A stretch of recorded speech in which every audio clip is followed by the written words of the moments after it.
I've seen all the three-point balls go Right. up. They can't. Jordan, no way. Jordan averaged 50. Probably Michael. Michael would do better in this era. Yeah. Okay. I mean, he can adapt his game to anything. He would fit in as the best player in the league. Like, that's what he would be. Every generation has its argument. Different rules, different spacing, different athletes. And eventually, the same question always comes back around. Yeah, but could Michael Jordan dominate this era? The era of positionless basketball, of heliocentric offenses, of deep threes, analytics, and nonstop pace? Some say the game has evolved past him, that defenses are smarter, that athletes are longer, that social media pressure is heavier than ever. But the loudest answers to that question aren't coming from historians. They're coming from the players who lived in today's NBA. The superstars who deal with double teams every possession.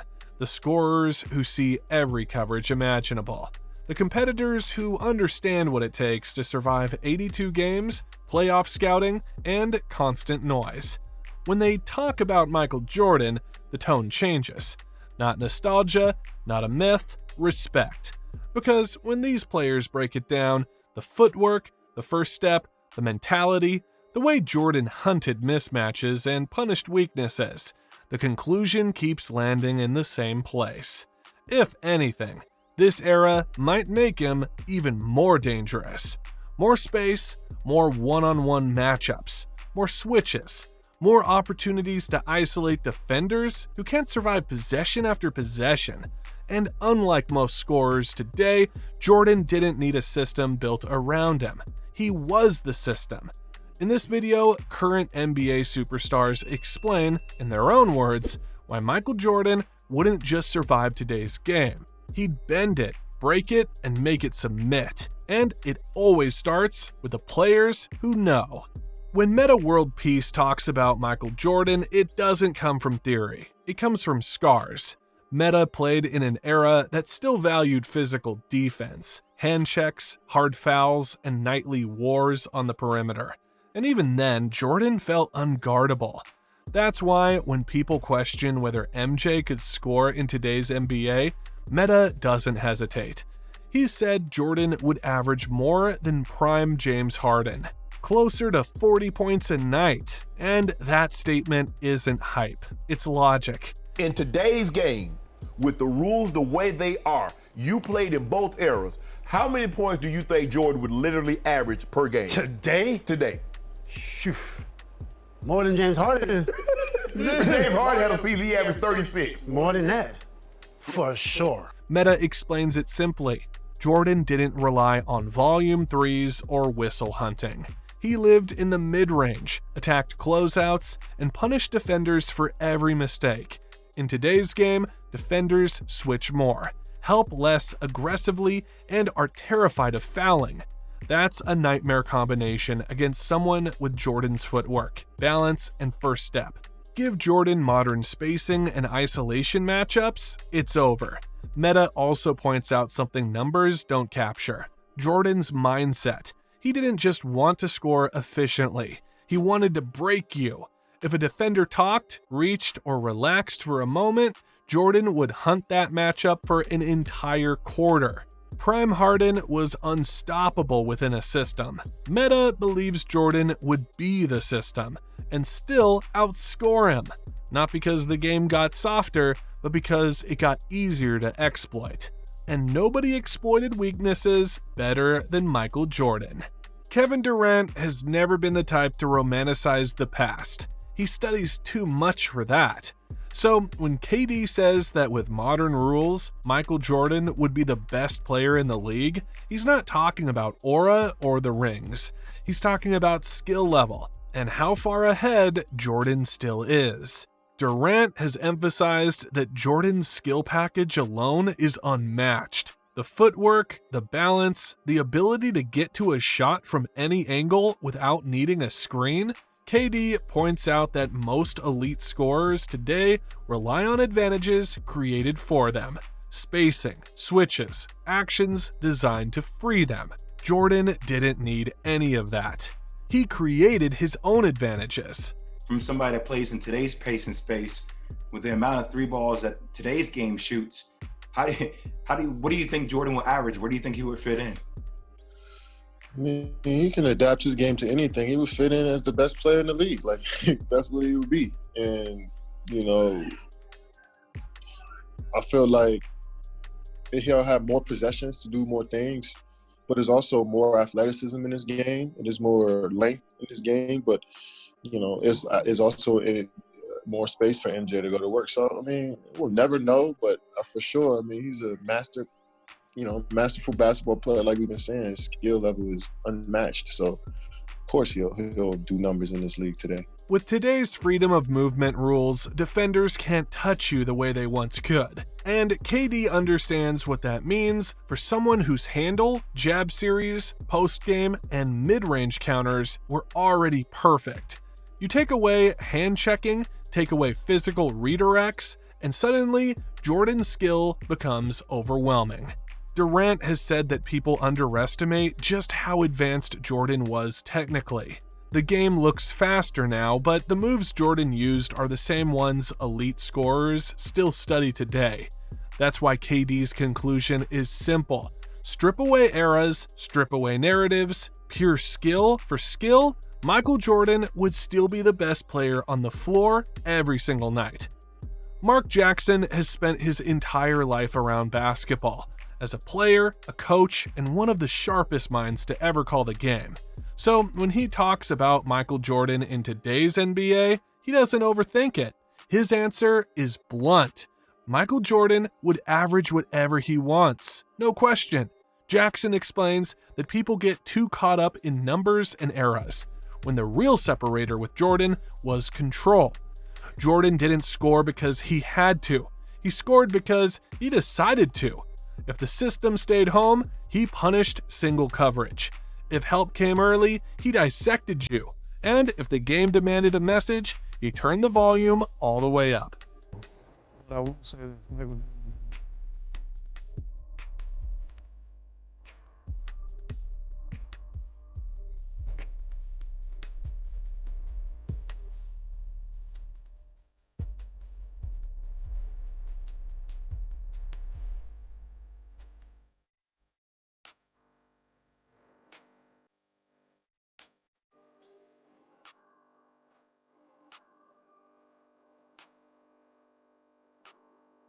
In today's NBA, Mark Jackson sees even fewer obstacles. The floor is wider, the rules protect scorers, teams switch more than ever, creating mismatches Jordan lived for. And once Jordan sensed a weak defender, that possession was already over. Jackson also points out that Jordan could change his scoring based on the moment. Need 25 to win? Done. Need 40 to silence a crowd? Also done. Need 50 to break a team spirit? Say less. That's why Jackson doesn't put a ceiling on it. Because with Michael Jordan, scoring was never about limits. It was about intent. And in any era, intent like that always wins. Allen Iverson never needed to be convinced about Michael Jordan. To him, Jordan was never just a player. He was Black Jesus. So when Iverson says that Michael Jordan would easily average 40 points in today's NBA, it doesn't come from exaggeration. It comes from understanding what it feels like to attack defenses every night. Iverson played undersized, hunted by bigger defenders, absorbing contact on every drive. He knows exactly how hard it is to score when the floor is crowded and the rules don't favor you. And that's why today's NBA, in his eyes, would feel like freedom for Jordan. What's the most he ever averaged? 37? 37-1. All right, so 40 easy. 40 easy. 40 easy. Yeah, 40 easy. Like 40 is easy. 40 would be easy for Black Jesus. Iverson has said that defenders today wouldn't be able to stay in front of Jordan without fouling, and fouling only adds to the problem. Because Jordan didn't just finish through contact, he punished it mentally. Once a defender picked up early fouls, the game tilted permanently in his favor. Al also points out that Jordan never relied on one move. If you took away the drive, he hit the pull-up. If you crowded the jumper, he posted you. If you tried to bait him into bad shots, he made the right play. then came back and took your soul the next possession. Iverson sees no adjustment period, no learning curve, just domination. In his mind, the question isn't if Jordan could score 40 today, it's how long teams could survive once he decided to. Jaylen Rose doesn't sugarcoat the comparison. He's played against elite defenders, coached modern players, and lived through both sides of the era debate. And when it comes to Michael Jordan, his stance is clear. The physicality today wouldn't hold up. Jaylen has said that defenses in the modern NBA are simply too soft to deal with someone like Jordan. Not because players aren't talented, but because the rules and style of play don't prepare them for that kind of pressure. Jordan thrived in an era where every drive was a collision, every cut was contested, and every possession was personal. Jaylen also emphasizes something people often ignore: Jordan's defensive tenacity.